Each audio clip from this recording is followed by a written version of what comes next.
ಗುರುಜಿ, ದ್ವಾದಶ ರಾಶಿಗಳಲ್ಲಿ ಮೂರನೇ ರಾಶಿ ಮಿಥುನ ರಾಶಿ. ಬುಧನ ಒಂದು ಯಜಮಾನತ್ವ ಇರುವಂತಹ ಈ ರಾಶಿಯವರಲ್ಲಿ 2025ನೇ ಇಸ್ವಿಯಲ್ಲಿ ಏನಾದರೂ ಮಹತ್ತರ ಬದಲಾವಣೆ ಬರುವಂತಹ ಸಾಧ್ಯತೆ ಇದೆಯಾ ಅಂತ?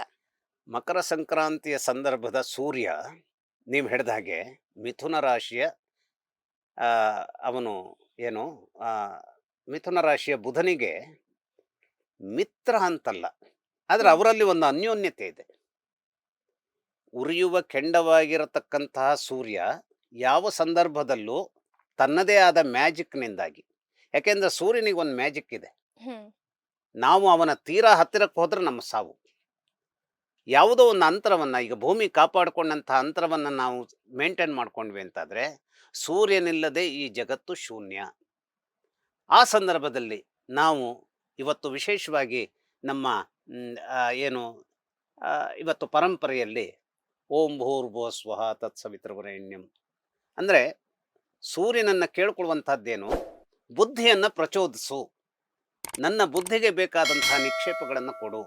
ನಾವು ಯಾಕೆ ಪ್ರಾಣಿಗಳಿಂದ ನಾವು ವಿಭಿನ್ನರಾಗ್ತೇವೆ? ನಾವು ಪ್ರಾಣಿಯೇ, ಆದರೆ ನಮ್ಮ ಬೌದ್ಧಿಕವಾದಂತಹ ಶಕ್ತಿಯ ಕಾರಣಕ್ಕಾಗಿ ನಾವು ಪ್ರಾಣಿಗಳು ಅಂತ ಹೇಳಿಸ್ಕೊಡೋದಿಲ್ಲ. ಮಾನವೀಯತೆಯಿಂದ ನಮ್ಮನ್ನು ನಾವು ಗೆಲ್ಲಿಸ್ಕೊಳ್ಬೇಕಾದಂತಹ ಒಂದು ಶ್ರೇಷ್ಠತೆಯನ್ನು ಪಡ್ಕೊಳ್ತೇವೆ.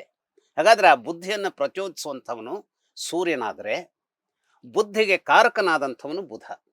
ಈ ಬುಧ ಮೂರನೇ ಮನೆಯ ಅಂದರೆ ಈ ಒಂದು ಕಾಲಪುರುಷನ ಮೂರನೇ ಮನೆ ಅಂದರೆ ಮಿಥುನ ರಾಶಿ, ಈ ಮನೆಯ ಯಜಮಾನ ಆತ. ನೋಡಿ, ಬುಧನಿಗೇನು ಉತ್ಪಾತ ರೂಪಿ ಜಗತ್ತಾಂ ಚಂದ್ರಪುತ್ರೋ ಮಹಾದ್ಯುತಿ ಸೂರ್ಯ ಪ್ರಿಯಕರೋ ವಿದ್ವಾನ್. ಇವನು ಸೂರ್ಯನಿಗೆ ಪ್ರಿಯಕರ. ಹ್ಮ್. ಸೂರ್ಯನಿಗೆ ಬುಧ ಅಂದರೆ ಬಹಳ ಆಪ್ತತೆ. ಈಗ ನಾವು ಒಂದು ಸ್ಕೂಲ್ನಲ್ಲಿ ಅಥವಾ ಒಂದು ಕ್ಲಾಸ್ನಲ್ಲಿ ಎಲ್ಲರ ಬಗೆಗೂ ತೋರುವಂತಹ ಒಂದು ಏನು ಆ ಪ್ರೀತಿಯನ್ನು ಟೀಚರ್ಗಳು ಅಥವಾ ಮಾಸ್ಟರ್ಸ್ ತೋರಿಸಿದ್ರು, ಹ್ಮ್. ಯಾವುದೋ ಒಂದು ಸ್ಟೂಡೆಂಟ್ ಬಗೆಗಾಗಿ ಅವರಿಗೆ ವಿಶೇಷವಾದಂಥ ಒಂದು ಆಧಾರ ಇರುತ್ತೆ. ಹೌದು. ಯಾಕೆಂದ್ರೆ ಅವನು ಬರೇ ಹೇಳಿದ್ದನ್ನ ಮಾತ್ರ ಈ ಸ್ಪಾಂಜ್ ನೀರನ್ನು ಹೀರ್ಕೊಂಡಂತೆ ಹೀರ್ಕೊಳ್ಳುವಂಥದ್ದಲ್ಲ. ಅವನು ತನ್ನ ಪ್ರತ್ಯುತ್ಪನ್ನ ಮತಿಯಿಂದ ಟೀಚರ್ ಹೇಳಿದಂಥದ್ದನ್ನ ಇನ್ನು ತನ್ನದೇ ಆದಂಥ ಒಂದು ಭಿನ್ನತೆಯೊಂದಿಗೆ ಅದನ್ನ ಇನ್ನಿಷ್ಟು ವಿಸ್ತರಿಸಿಕೊಳ್ಳುವಂತಹ ಜಾಣತನವನ್ನು ಹೊಂದಿದ್ದಾನೆ ಅನ್ನುವ ಕಾರಣಕ್ಕಾಗಿ. ಹಾಗೆ ಬುದ್ಧಿಕಾರಕನಾದಂತಹ ಬುಧನ ಬಗೆಗೆ ಬುದ್ಧಿಯನ್ನು ಪ್ರಚೋದಿಸುವವನಾದಂತಹ ಸೂರ್ಯ, ರಾಜಕಾರಕನಾದಂತಹ ಸೂರ್ಯ ಏನು ಮಾಡ್ತಾನೆ, ಬುಧನ ಬಗೆಗಾಗಿ ವಿಶೇಷವಾದಂತಹ ಅಕ್ಕರೆಯನ್ನು ತನ್ನ ಹೃದಯದಲ್ಲಿ ಇಟ್ಟುಕೊಂಡಂಥವನು. ಹ್ಮ್.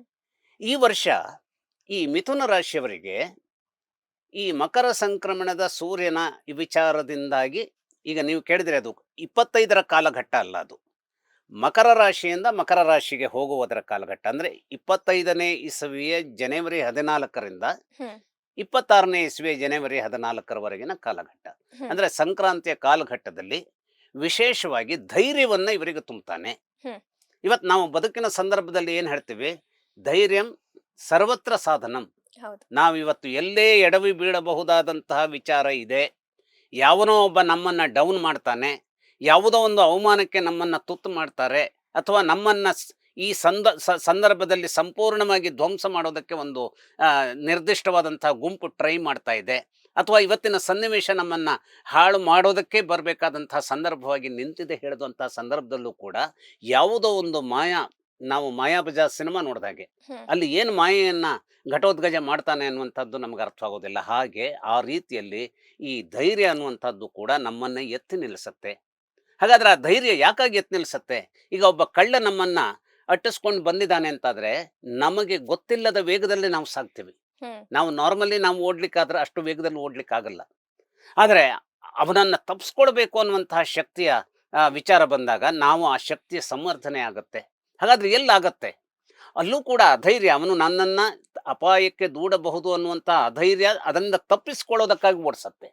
ಇಲ್ಲಿ ಹಾಗಲ್ಲ, ಧೈರ್ಯ ಏನು ಮಾಡುತ್ತೆ, ತಪ್ಪಿಸ್ಕೊಳ್ಳೋದಕ್ಕಾಗಿ ಓಡುವಾಗಲೇ ಅವನ ಕಣ್ಣಿಗೆ ಮಣ್ಣೆರಚುವಂತಹ ಯಾವ ಸಂಗತಿಯನ್ನು ಮಾಡಬಹುದು ಅನ್ನುವಂಥ ಧೈರ್ಯವನ್ನು ಆ ಸಂದರ್ಭದಲ್ಲಿ, ಯಾವುದೋ ಒಂದು ಪ್ರಪಾತ ಇದೆ ಅಂತ ತಿಳ್ಕೊಳ್ಳಿ, ಅದರಿಂದ ಜಿಗಿದು ಇನ್ನೊಂದು ಅವನು ಆ ಕಳ್ಳ ಆ ಒಂದು ಅಂತರವನ್ನು ಜಿಗಿಲಿಕ್ಕೆ ಸಾಧ್ಯವಾಗದೆ ಹೋದಷ್ಟು ರೀತಿಯಲ್ಲಿ ಹ್ಮ್. ಇವನು ಅಥವಾ ಇವಳು ಅವನಿಂದ ತಪ್ಪಿಸ್ಕೊಳ್ಬಹುದು. ಹಾಗಾದ್ರೆ ಆ ಧೈರ್ಯ ಎಲ್ಲಿ ಬರುತ್ತೆ? ಕಳ್ಳನಿಗಿರದೆ ಹೋದಂಥ ಧೈರ್ಯ ಇವರು ಹೇಗೆ ಹೊಂದುತ್ತಾರೆ ಅಂತಾದರೆ, ಈ ಮಿಥುನ ರಾಶಿಯವರಿಗೆ ಅಂತಹ ಧೈರ್ಯವನ್ನ ಸೂರ್ಯನೇ ಒದಗಿಸ್ತಾನೆ. ಕಾಲಪುರುಷನ ಧೈರ್ಯದ ಸ್ಥಳವೂ ಹೌದು ಇದು. ಹ್ಮ್. ಯಾವುದು? ಮಿಥುನ ರಾಶಿ. ಹಾಗೆ ಮಿಥುನದಿಂದ ಮೂರನೇ ರಾಶಿ ಅದು ಸಿಂಹರಾಶಿ ಆಗಿರೋದ್ರಿಂದ ಮಿಥುನ ರಾಶಿಯವರಿಗೆ ಧೈರ್ಯದ ಮನೆ ಕೂಡ ಯಾವುದು ಸಿಂಹರಾಶಿಯ ಮನೆ ಯಜಮಾನ. ಹಾಗಾಗಿ ಈ ವರ್ಷ ಧೈರ್ಯವನ್ನು ಇವರಿಗೆ ಕೊಡ್ತಾನೆ. ಈ ಧೈರ್ಯ ಅನ್ನುವಂಥದ್ದು ಜೀವನದಲ್ಲಿ ಯಾವುದೇ ಒಂದು ಸಂದರ್ಭದಲ್ಲೂ ನಮ್ಮ ಹಣ ಎಷ್ಟರ ಮಟ್ಟಿಗೆ ನಮ್ಮ ಅನುಕೂಲಕ್ಕೆ ಬರುತ್ತೋ, ಅಥವಾ ನಮ್ಮ ಈಗ ನಾನು ಸಿನಿಮಾ ಇಂಡಸ್ಟ್ರಿಗೆ ಹೋಗ್ತೀನಿ, ನನ್ನದೊಂದು ಪರ್ಸ್ನಾಲಿಟಿ. ಈಗ ನನ್ನ ಪರ್ಸ್ನಾಲಿಟಿ ಈ ಸಿನಿಮಾಕ್ಕೆ ಸೂಟ್ ಆಗುತ್ತೆ ಅಂತ ಹೇಳಿ ಇನ್ನೊಂದು ಸಿನಿಮಾಕ್ಕೆ ಸೂಟ್ ಆಗುತ್ತೆ ಅಂತ ಹೇಳಲಿಕ್ಕೆ ಬರಲ್ಲ. ಈಗ ಕಾಂತಾರದಂಥ ಸಿನಿಮಾ ಬಂದಾಗ ಕಾಂತಾರದಂಥ ಸಿನಿಮಾವನ್ನು ರಿಷಬ್ ಶೆಟ್ಟಿ ಮಾಡಬಹುದೇ ವಿನ ಅದನ್ನು ನಾವು ಬೇರೆಯವರಿಂದ ರಾಜ್ಕುಮಾರ್ ಹತ್ರ ನಾವು ನಿರೀಕ್ಷೆ ಮಾಡಲಿಕ್ಕಾಗತ್ತಾ? ಅಥವಾ ನಿರೀಕ್ಷೆ ಮಾಡಿದರೆ ಅದು ಇನ್ನೊಂದು ಬೇರೆ ರೀತಿಯಲ್ಲಿ ಅದೇನೋ ಆಗ್ತಾ ಇತ್ತು.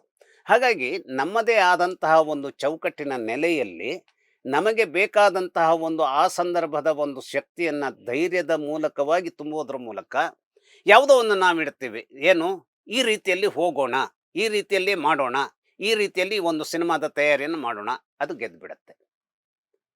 ಹಾಗಾದರೆ ಈ ಧೈರ್ಯ ನೋಡೋಣ. ನಾನೀಗ ಇದನ್ನು ಒಂದು ಈಗ ಬೆಟ್ಟಿಂಗ್ ಮಾಡುವವರು ಅವ್ರು ಎಲ್ಲಿಂದ ಬೆಟ್ಟಿಂಗ್ ಮಾಡೋದು ಅಂತಂದರೆ ಅದು ಯಾರೂ ಬೆಟ್ಟಿಂಗ್ ಮಾಡೋದು ಬೇಡ. ಆದರೆ ಈ ರೇಸ್ನಲ್ಲೆಲ್ಲ ನಾವು ಒಂದು ನಂಬರ್ನ ಮೇಲೆ ಕಟ್ತೀವಿ. ಅದಕ್ಕೇನು ಈ ನಂಬರಿಗೆ ಕಟ್ತೀವಿ ಅನ್ನುವಂಥ ಒಂದು ಕೇವಲ ಒಂದು ನಂಬಿಕೆ ಅಲ್ಲ, ಅಲ್ಲಿ ಧೈರ್ಯ. ಈ ಕುದುರೆಯನ್ನು ನಾನು ನಂಬ್ತೇನೆ, ನೋಡೋಣ ಆಮೇಲೆ ಅದೇನಾಗತ್ತೆ, ಕ್ಲಿಕ್ ಆಗುತ್ತೆ. ಹಾಗಾಗಿ ಈ ಒಂದು ಧೈರ್ಯ ಅನ್ನುವಂಥದ್ದು ಅದು ಕೇವಲ ಹುಂಬತನದಿಂದ ಬರುವಂಥದ್ದಲ್ಲ. ಅದು ಅಂತಃಸತ್ವದ ಯಾವುದೋ ಒಂದು ದೈವಿಕವಾದಂತಹ ದಿವ್ಯ ಏನು ಒಂದು ಡಿವೈನ್ ಎಲಿಮೆಂಟ್ ಅಂತ ಹೇಳ್ತೀವಿ, ಆ ಡಿವೈನ್ ಎಲಿಮೆಂಟಿನ ಮೂಲಕವಾಗಿ ಅದು ನಮ್ಮಲ್ಲಿ ಒಳಗೆ ಮೂಡಿ ಬರುತ್ತೆ. ಇವತ್ತು ನಾನು ಓದಿರೋದೇ ಇಲ್ಲ ಏನನ್ನು, ನಾಳೆ ನಾನು ಒಂದು ಪರೀಕ್ಷೆ ಅಟೆಂಡ್ ಮಾಡಬೇಕು. ಎಷ್ಟೇ ತಿಣಕಾಡಿದರೂ ಕೂಡ ನನಗೆ ಓದಲಿಕ್ಕೆ ಯಾವುದೋ ಒಂದು ಕಾರಣದಿಂದ, ವೈಯಕ್ತಿಕ ಕಾರಣದಿಂದ ಸಾಧ್ಯವಾಗೋದಿಲ್ಲ. ಆದರೆ ಏನಾಗುತ್ತೆ, ಒಂದು ಧೈರ್ಯ ಇರುತ್ತೆ. ನಾನು ಏನನ್ನೋ ತಿಳಿದದ್ದನ್ನು ಸ್ವಲ್ಪ ಎಕ್ಸ್ಪ್ಯಾಂಡ್ ಮಾಡ್ತೀನಿ ನಾಳೆ ಪೇಪರ್ನಲ್ಲಿ ಅನ್ನುವಂಥ ಧೈರ್ಯ. ಆ ಧೈರ್ಯದ ಮೂಲಕವಾಗಿ ಕೇವಲ 1 ತಾಸಿನ ಓದೆ ನನ್ನಲ್ಲಿ 10 ತಾಸಿನ ಓದು ಕೊಡಬಹುದಾದಂಥ ಸರಕುಗಳನ್ನು ನನ್ನಲ್ಲಿ ತುಂಬಿಬಿಡುತ್ತೆ. ಅಥವಾ ಒಂದು ವೈವಾ, ಇವತ್ತು ನಾನು ಒಂದು ಯಾವುದನ್ನು ಇಂಟರ್ವ್ಯೂವನ್ನು ಎದುರಿಸಬೇಕು. ಇಂಟರ್ವ್ಯೂಗೆ ನಾನು ಏನೂ ತಯಾರಿಯಾಗಿರಲ್ಲ. ಆದರೆ ಅವರು ಕೇಳಬಹುದಾದಂಥ ಪ್ರಶ್ನೆಯನ್ನು, ಅವರ ಪ್ರಶ್ನೆಗೆ ನೇರವಾದ ಉತ್ತರ ಬರದೆ ಹೋದರೂ ನನ್ನ ಮಾತಿನ ಚಾಕಚಕ್ಯತೆಯ ಒಂದು ವಿಶೇಷವಾದಂಥ ಇದನ್ನು ನಾನು ಹೇಳ್ತೀನಿ. ಅಂದರೆ ಅದನ್ನು ನಾವು ಪ್ರೆಸೆಂಟ್ ಮಾಡುವಂಥ ರೀತಿ ಧೈರ್ಯದಿಂದ ಯಾವುದೋ ಒಂದು ರೀತಿಯಲ್ಲಿ ಏನಾದಾಗ ಕ್ಲಿಕ್ ಆದಾಗ ಸರ್ರನೆ ಯಾವುದೋ ಒಬ್ಬ ಬುದ್ಧಿವಂತ ಸೋಲಬಹುದು. ದಡ್ಡ ಅಂದರೆ ದಡ್ಡಲ್ಲ, ಆ ಸಂದರ್ಭಕ್ಕೆ ಬೇಕಾದಂತಹ ಬುದ್ಧಿಮತ್ತೆಯನ್ನು ಅವನು ಧೈರ್ಯದಿಂದ ಉಪಯೋಗಿಸಿದ್ರಿಂದಾಗಿ ಗೆಲ್ಲಬಹುದು. ಅಂತಹದ್ದನ್ನು ಈ ಬೌದ್ಧಿಕವಾಗಿ ಒದಗಿಸಿಕೊಡೋದಕ್ಕೆ, ಆ ಬುದ್ಧಿಮತ್ತೆಯ ಸಂದರ್ಭದಲ್ಲಿ ಧೈರ್ಯವನ್ನು ಒದಗಿಸಿಕೊಡೋದಕ್ಕೆ ಸೂರ್ಯ ಮಿಥುನ ರಾಶಿಯವರಿಗೆ ಅನುಕೂಲಕರನಾಗಿ ಬರ್ತಾನೆ. ಆದರೆ ಒಂದನ್ನು ನೆನಪಿಟ್ಕೊಳ್ಬೇಕು, ಇವತ್ತು ಬುದ್ಧಿ ಅನ್ನುವಂಥದ್ದು ಇದೆಯಲ್ಲ, ಬುದ್ಧಿ ದುರ್ಬುದ್ಧಿಯೂ ಇರಬಹುದು. ಆದರೆ ದುರ್ಬುದ್ಧಿಯ ಸಂದರ್ಭ ಇವರು ವಿಶೇಷವಾಗಿ ಬಳಸಿದರೆ ಇದೇ ಸೂರ್ಯ ವಿಶೇಷವಾಗಿ ಇನ್ನು 6 ತಿಂಗಳ ನಂತರದ 6 ತಿಂಗಳಲ್ಲಿ ಇದೇ ರಾಶಿಯವರಿಗೆ ತೊಂದರೆದಾಯಕನಾಗಿ ನಿಲ್ಲುವಂತಹ ಸಂದರ್ಭವೂ ಇರುತ್ತೆ. ಅಂದರೆ ಆಗಸ್ಟ್ ನಂತರದಲ್ಲಿ. ಯಾಕೆ ಆಗಸ್ಟ್ ನಂತರದಲ್ಲಿ ಹಾಗಾದರೆ ಇವರಿಗೆ ತೊಂದರೆಗಳು ಎದ್ದೇಳ್ತವೆ ಅಂತಂದರೆ, ಇವರ ಮಟ್ಟಿಗೆ ಬೇಕಾದಂತಹ ಒಂದು ಯಶಸ್ಸಿನ ಸೂತ್ರ ಏನಿದೆ ಅದು ನೇರವಾಗಿ ನೋಡುವುದಾದರೆ ಕೇತುವಿನ ಮೂಲಕ ಇವರಿಗೆ ಅನೇಕ ಸಿದ್ಧಿಗಳು ಒದಗಿ ಬರಬೇಕು. ಆದರೆ ಕೇತು ಅವನು ಕೂಡ ಸಿಂಹರಾಶಿಗೆ ಬಂದು ಇವರಿಗೆ ಒಳ್ಳೆಯದನ್ನು ಮಾಡಬೇಕಾದಂತಹ ಸಂದರ್ಭ ಇದೆಯಾದರೂ ಕೂಡ ವಿಶೇಷವಾಗಿ ಈ ಒಂದು ಸಿಂಹರಾಶಿಯಲ್ಲಿ ಈ ಮಖ ನಕ್ಷತ್ರ ಅನ್ನುವಂಥದ್ದು ಸಿಗೋದಕ್ಕೆ ಅವನಿಗೆ ಆ ಒಂದು ಹಂತಕ್ಕೆ ಬರಬೇಕಾದ್ರೆ ಸುಮಾರು 1 ವರ್ಷದ ಕಾಲಾವಧಿ ಮುಗಿಸ್ಬೇಕಾಗತ್ತೆ ಅವನು. ಹಾಗಾಗಿ ಮಖ ನಕ್ಷತ್ರಕ್ಕೆ ಬಂದಾಗ ಮಾತ್ರ ಮಿಥುನ ರಾಶಿಯವರಿಗೆ ಒಳ್ಳೆಯದಾಗೋದಕ್ಕೆ ಸಾಧ್ಯತೆ ಇರುತ್ತೆ. ಆದರೆ ಸಿಂಹರಾಶಿಗೆ ಬಂದಂಥವನು ಅವನು ಆ ಉತ್ತರ ಚಿತ್ತ ನಕ್ಷತ್ರದಲ್ಲಿ ಮೊದಲನೇ 1 ವರ್ಷ ಇರೋದ್ರಿಂದ ಬರುವ ಮೇ ಮಧ್ಯಭಾಗದಿಂದ 1 ವರ್ಷದ ಅವಧಿಯಲ್ಲಿ ಅವನು ಅಷ್ಟನ್ನು ಕ್ರಮಿಸೋದ್ರಿಂದ ಆ 2 ನಕ್ಷತ್ರಗಳ ಚಲನೆ ಮಿಥುನ ರಾಶಿಯವರಿಗೆ ಅನುಕೂಲಕರವಾಗಿ ಕೇತುವಿನಿಂದ ಸಿಗೋದಿಲ್ಲ. ಹಾಗಾಗಿ ಕೇತುವು ಕೂಡ ಧೈರ್ಯವನ್ನು ಒದಗಿಸ್ತೇನೆ ಅನ್ನುವಂತಹ ಸೂರ್ಯನ ಮಹತ್ತರವಾದಂತಹ ಶಕ್ತಿಯನ್ನು ನಿಗೇಟ್ ಮಾಡುವಂತಹ ಶಕ್ತಿಯನ್ನು ಕೇತು ಹೊಂದಿರ್ತಾನೆ. ಹಾಗಾಗಿ ವಿಶೇಷವಾಗಿ ಗಣೇಶನನ್ನು ಇವರು ಆರಾಧಿಸಬೇಕು. ಗಣೇಶನ ಆರಾಧನೆಯೊಂದಿಗೆ ಸೂರ್ಯನ ಸಂಬಂಧವಾದಂತಹ ಒಂದು ನಮ್ಮ ಅಪೂರ್ವವಾದಂತಹ ಒಂದು ಪ್ರಾರ್ಥನೆಯನ್ನು ಅಥವಾ ಶರಣಾಗುವಿಕೆ, ಅನ್ಯಥಾ ಶರಣಂ ನಾಸ್ತಿ ತ್ವಮೇವ ಶರಣಂ ಮಮ ತಸ್ಮಾತ್ ಕಾರುಣ್ಯ ಭಾವೇನ, ಈ ಕಾರುಣ್ಯ ಭಾವದಿಂದ ನನ್ನನ್ನು ರಕ್ಷಿಸು ಅನ್ನುವಂಥ ನಮ್ಮ ಕೇಳಿಕೊಳ್ಳುವಿಕೆಗಿದೆಯಲ್ಲ, ಅದು ಸೂರ್ಯನಿಂದ ಬೆಂಬಲ ಸಿಗೋದಕ್ಕೂ ಗಣೇಶನಿಂದ ಬೆಂಬಲ ಸಿಗೋದಕ್ಕೂ ಒಗ್ಗೂಡಿದಾಗ ಮಿಥುನ ರಾಶಿಯವರಿಗೆ ವಿಶೇಷವಾದಂತಹ ಒಂದು ಸಂಗತಿ ಧೈರ್ಯದ ಮೂಲಕವೇ ಸಾಧ್ಯವಾಗುತ್ತೆ ಈ ವರ್ಷದಲ್ಲಿ. ಹಾಗಾಗಿ ಬಾಸ್ ಟಿವಿಯ ಎಲ್ಲ ವೀಕ್ಷಕರಿಗೆ ನಾನು ಮಕರ ಸಂಕ್ರಮಣದ ಶುಭಾಶಯಗಳನ್ನು ಕೋರ್ತಾ ಇದ್ದೇನೆ. ಮಿಥುನ ರಾಶಿಯವರ ಫಲಾಫಲಗಳ ಬಗ್ಗೆ ತಿಳಿಸಿಕೊಟ್ರಿ ಗುರುಜಿ, ಧನ್ಯವಾದ. ಲೇಟೆಸ್ಟ್ ಹಾಗೂ ಇಂಟ್ರೆಸ್ಟಿಂಗ್ ಸುದ್ದಿಗಳಿಗಾಗಿ ಬಾಸ್ ಟಿವಿ ಕನ್ನಡ ಚಾನೆಲ್ನ ಸಬ್ಸ್ಕ್ರೈಬ್ ಮಾಡಿ. ಹಾಗೆಯೇ ಬೆಲ್ ಐಕಾನ್ ಪ್ರೆಸ್ ಮಾಡಿ. ಇದರ ಜೊತೆಗೆ ಫೇಸ್ಬುಕ್, ಇನ್ಸ್ಟಾಗ್ರಾಮ್, ಎಕ್ಸ್ನಲ್ಲೂ ಮಿಸ್ ಮಾಡದೆ ಫಾಲೋ ಮಾಡಿ.